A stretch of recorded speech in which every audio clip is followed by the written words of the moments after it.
صاحب دائی اس نے اپنا کردار بھی اچھا کر لیا، ٹھیک ہے نا، لیکن عمل سے بہت دور ہے، یا کچھ دائی ایسے ہیں جو عملی کوتاہیاں ان سے ہو جاتی ہیں، تو ان دونوں میں فرق ہے۔ دوسرا یہ کہ دائی کا اپنا عمل ایسا ہونا چاہیے کہ لوگ اس کے عمل سے متاثر ہوں، کیونکہ ایک انسان نماز کی دعوت دے رہا ہے لیکن خود نماز نہیں پڑھ رہا، ایک شخص روزوں کی لوگوں کو نصیحت کرتا ہے لیکن خود روزے نہیں رکھتا، تو کیا یہ صحیح ہے مبلغ کے لیے؟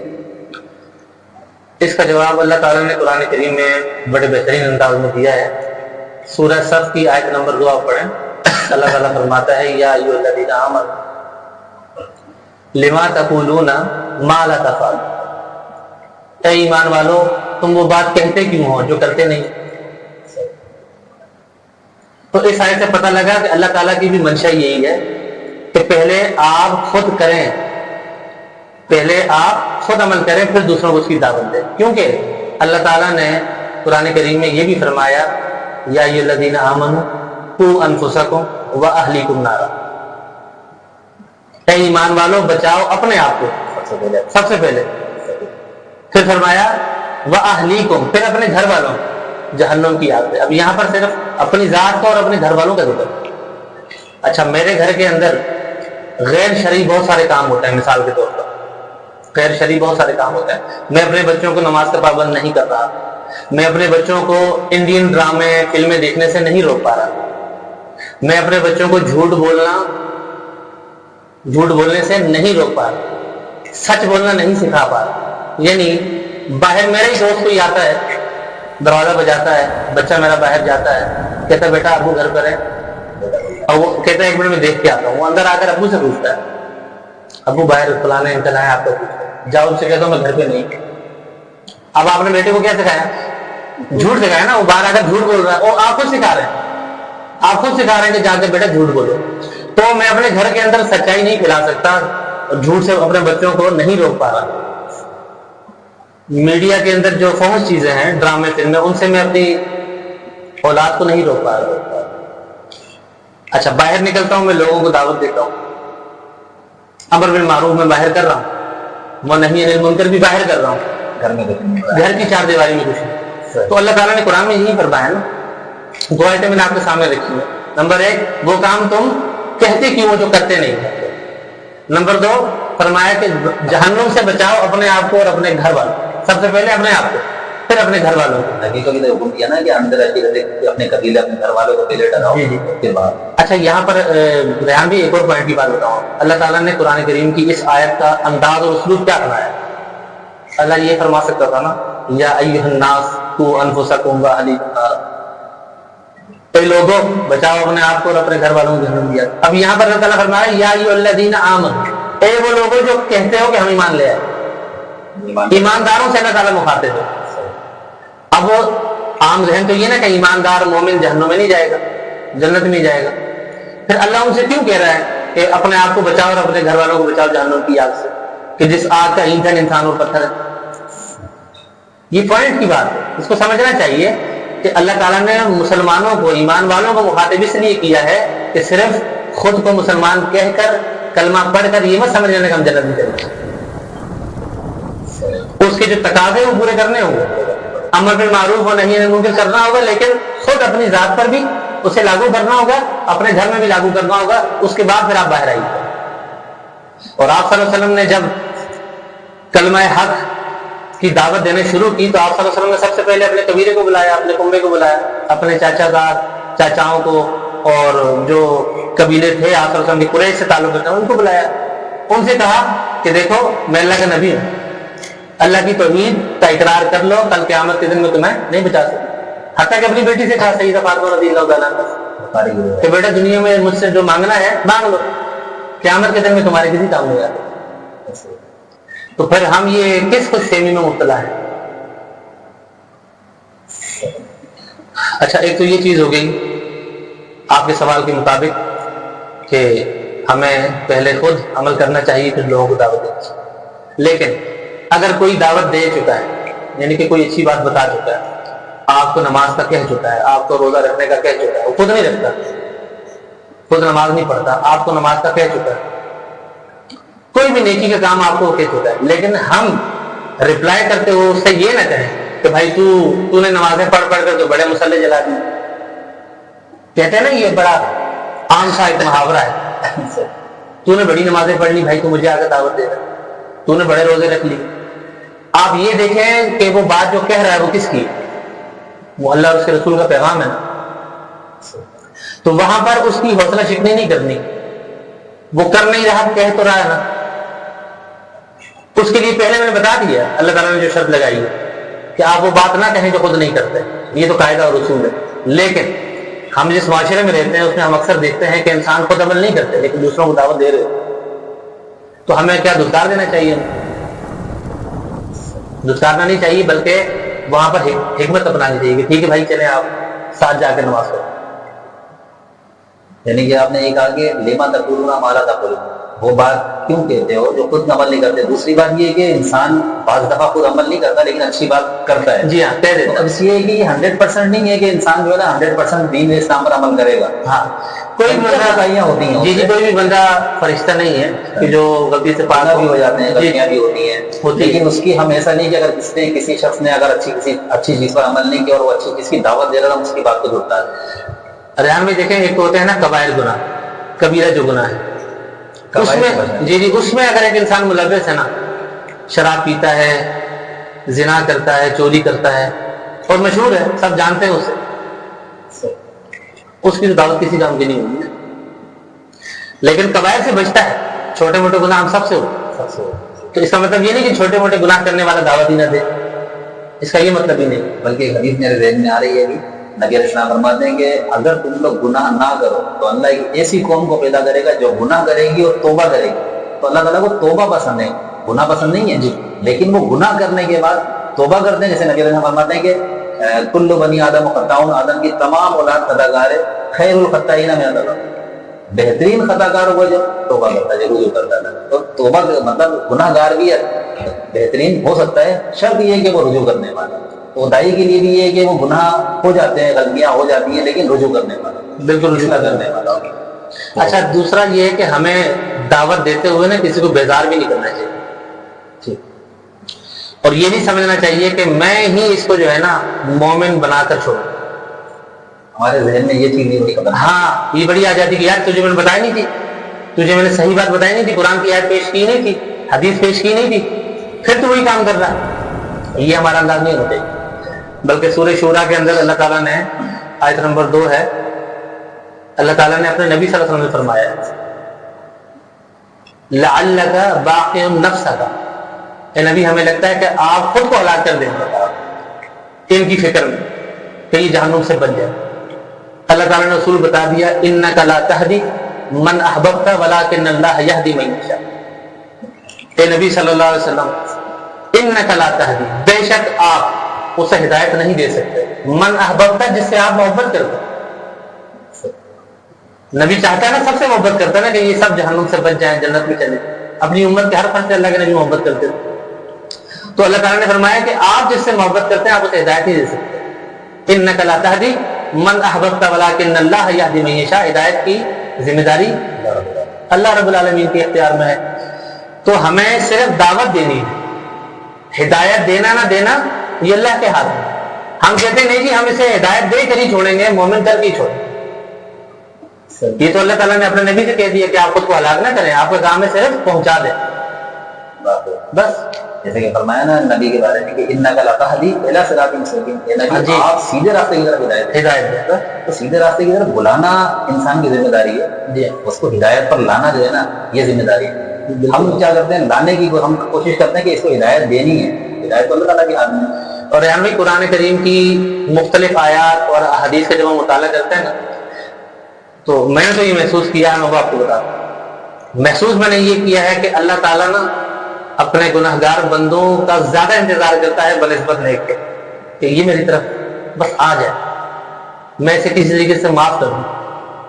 اللہ تعالیٰ نے قرآن کس طرح کیا انداز اپنایا, قل یا عبادی الذین اسرفوا علی انفسہم, میرے گناہ گار بندوں سے کہہ دیں. مطلب گناہ گار بندوں کو بھی اللہ اپنا کہہ رہا ہے. قل یا عبادی, میرے ان گناہ گار بندوں سے کہہ دیں جو ظلم کر کر کے, خود پر گناہ کر کر کے پریشان ہوتے تھے. لا تقنطوا من رحمت لا تقنطوا من رحمت اللہ، میری رحمت سے نا امید نہیں ہو۔ بلکہ حدیث میں بھی آتا ہے نا، نبی علیہ السلام فرماتے ہیں کہ جب کوئی مومن شخص اللہ کو پکارتا ہے یا اللہ، تو اللہ تعالیٰ کہتا ہے اے میرے بندے میں حاضر۔ جی، اور جب گناہ گار اللہ تعالیٰ کو پکارتا ہے کہ یا اللہ، تو اللہ تعالیٰ کہتا ہے میرے بندے میں حاضر ہوں، میرے بندے میں حاضر ہوں۔ 2 دفعہ دو دفعہ فرماتا ہے۔ یہ اللہ تعالیٰ کی رحمت ہے۔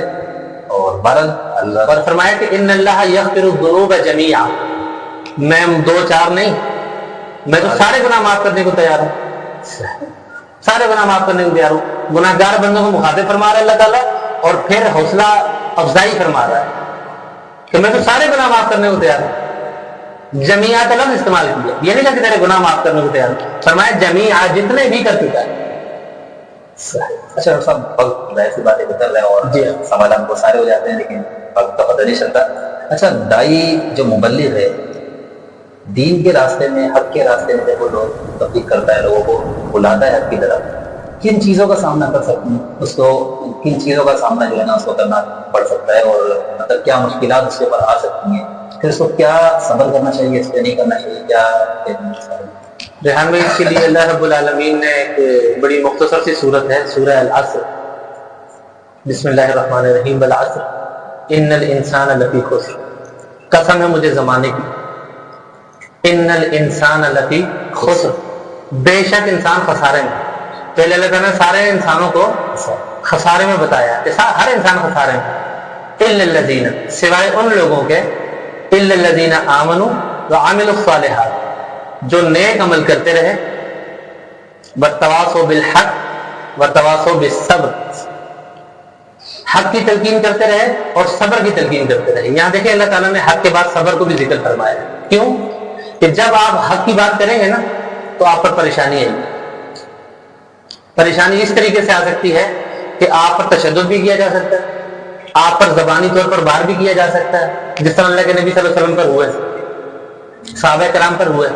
تو ساتھ میں اللہ تعالیٰ نے فرما دیا کہ جب آپ حق پر قائم رہیں گے اور حق کی دعوت بھی دیں گے نا، تو اس کے بعد آپ نے کیا کرنا ہے؟ صبر کرنا، اور صبر کی تلقین بھی کرنی۔ تو دائی کے اندر یہ جذبہ اور یہ جستجو ہونی چاہیے، اس کو پہلے سے ریڈی رہنا چاہیے کہ میں جو حق کی دعوت دے رہا ہوں نا، اچھا سامنے والا جو شرک کر رہا ہے، بدعت کر رہا ہے، وہ نیکی سمجھ کر رہا ہے، وہ کبھی بھی شرک کو، بدعت کو گناہ سمجھ کر نہیں کر رہا ہوتا، وہ اپنا مال بھی خرچ کر رہا ہوتا ہے، اپنا وقت بھی دے رہا ہوتا ہے، لیکن عمل وہ شرکیہ کر رہا ہوتا ہے، عمل وہ بدعت والا کر رہا ہوتا ہے، وہ اپنی طرف سے نیکی سمجھ کر کرتا ہے۔ اب جب آپ اس کے عمل کو غلط کہیں گے نا، قرآن اور حدیث پیش کر کے، دلائل دے کے سامنے والے کے اس عمل کو آپ غلط قرار دیں گے، وہ تو نیکی سمجھ کر رہا ہے، تو یقیناً وہ آپ پر چڑھ دوڑے گا، یا اپنے زور بازو سے، یا پھر اپنی زبان سے، یا پھر اور طریقوں سے آپ کو معاشرے کے اندر بدنام کرنے کی کوشش کرے۔ تو اس لیے اللہ تعالیٰ نے فرمایا وَتَوَاصَوْا بِالْحَقِّ وَتَوَاصَوْا بِالصَّبْرِ، حق کے ساتھ ساتھ صبر بھی ہونا چاہیے۔ یہ نہیں کہ اس نے آپ پر کسی طرح کا کوئی وار کر دیا، آپ کا سارا صبر ختم، ساری دعوت ختم، آپ اسے مارنے شروع ہو گئے، اس طرح کی پریشانیاں آ سکتی ہیں، آپ اس کو گالیاں دینے لگ گئے، اس جیسے ہو گئے، تو پھر تو آپ کی ساری دعوت بیکار ہو گئی۔ اس لیے صبر ضروری ہے۔